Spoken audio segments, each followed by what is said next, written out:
My name is Annukka Pekkarinen. I'm a marine biologist, a maritime environmental researcher, an expedition sailor, and my passion are all kinds of traditionally rigged sailing ships and whales and ice and polar explorer stories. I live in Finland with my husband and my 2 children.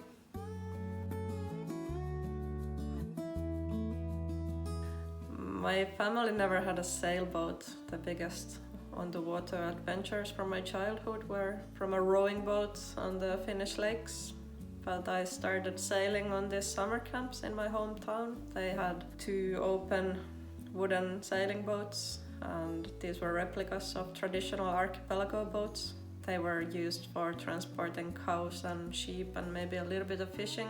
And now we had these children's summer camps. We were sailing during the day and we were going into one of the islands in the evenings. We cooked on camping stoves and slept in a tent because there was no place to sleep in these ships. And that was obviously a huge adventure for a child. Then I found my way on the sailing cargo ship fleet of Finland. These are about 25-meter long wooden sailing ships. They are built out of Finnish pine on the sea ice in 1940s. And I started vacuum cleaning sawdust from a bilge of a ship called Svanhild that was under renovation, and I eventually got promoted to be a deckhand. And I loved it. It was in my early 20s. I was sailing, basically almost living on board of these ships. And then I went abroad. I was working in Iceland on whale watching, and eventually I found my way on a Dutch tall ship called Bark Europa. And she was sailing from South America to the Antarctic Peninsula across the Drake Passage, which was for someone who is used to the Finnish archipelago sailing, which is quite smooth and sheltered. The Drake Passage, that was something else.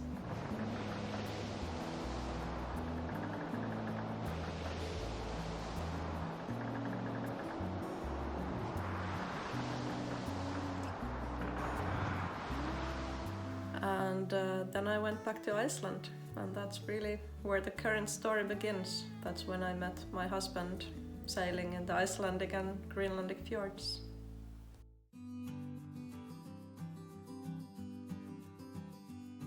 I guess I could describe a few Arctic or Antarctic storms.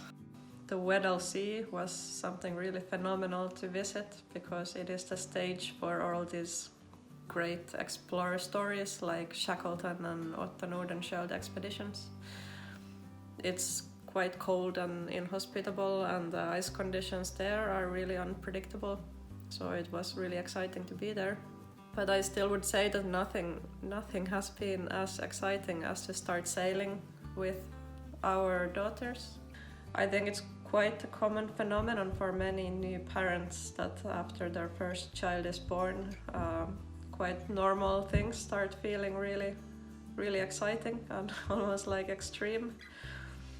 And as a sailor, I was not really immune to this phenomenon. The first time sailing from Iceland to Greenland with the first daughter, it was so exciting. It was not in any way the longest voyage, and it wasn't stormy. We timed it so that it was very comfortable and very smooth. But oh boy, what an adventure it felt like. My family is obviously my favorite crew. My husband Siggy is an expedition captain with a long career exploring the East Greenland and the sea areas north of Iceland. And our older daughter is now 3 years old. She considers our ship as a family member. Whenever she draws a picture in the kindergarten of our family, the ship is always one of the members. The younger one is only 4 months old, but I think she's close to her first 1,000 nautical miles of sailing.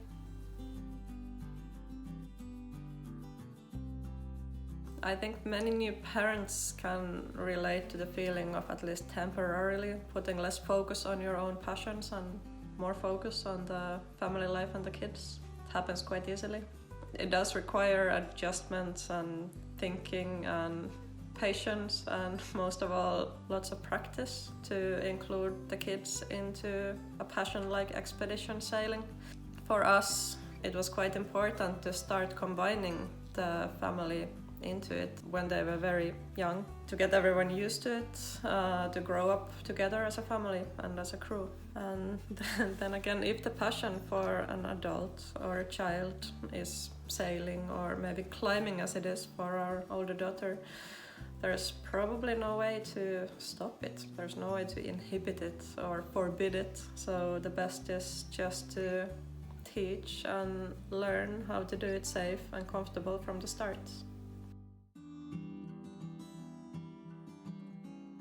Currently we are in Finland, and with this new world situation we are looking into starting some near seas expeditions in the Baltic Sea.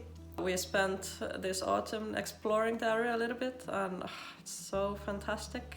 The North Baltic Sea with the archipelago, it's absolutely fantastic for different kinds of sailing expeditions. There's endless natural harbors where you can be just in your own peace and quiet. There's lots of islands to visit, and the archipelago, it's a really sheltered sailing area and it's very comfortable. There's no high seas, so even people who have maybe never been in a sailboat before, they find it quite easy and nice and comfortable to be in the Baltic Sea. So our new company is called Napaland. We plan to do sailing expeditions near and far, based in Finland. The word Napa in Finnish, it means either, it could mean the North Pole or the South Pole. It's the word for the pole. Also the Arctic Circle in Finnish is called the Napa Circle. Then again, it can also mean, for example, the center of the universe, and the most important Napa is your own belly button. That's also called Napa. It's a very useful word, can mean many things. I think this word and our company both, it represents the combination of extreme places in the world, the Arctic, the Antarctica, but on the other hand also this personal sense of exploration that can be really found anywhere in the world. You don't necessarily have to go to the most extreme place to have an exciting expedition.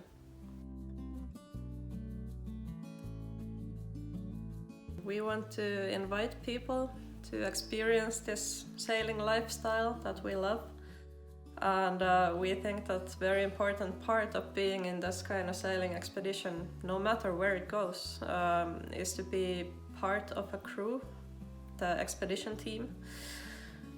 Even the most extreme explorers, they always knew that the best explorers are not necessarily the strongest, but the ones who are good team members. And as I said earlier, it's not necessarily so much about where you go. The most important thing is who you share this experience with, and what you do during your expedition. That makes the great adventure.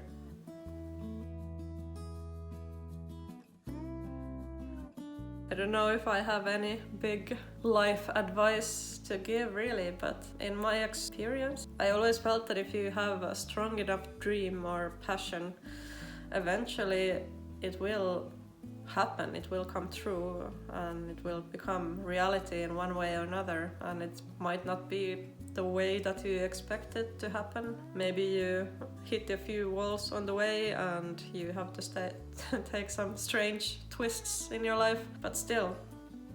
So for me it really wasn't a result of some consistent, systematic work towards some kind of a goal that I had.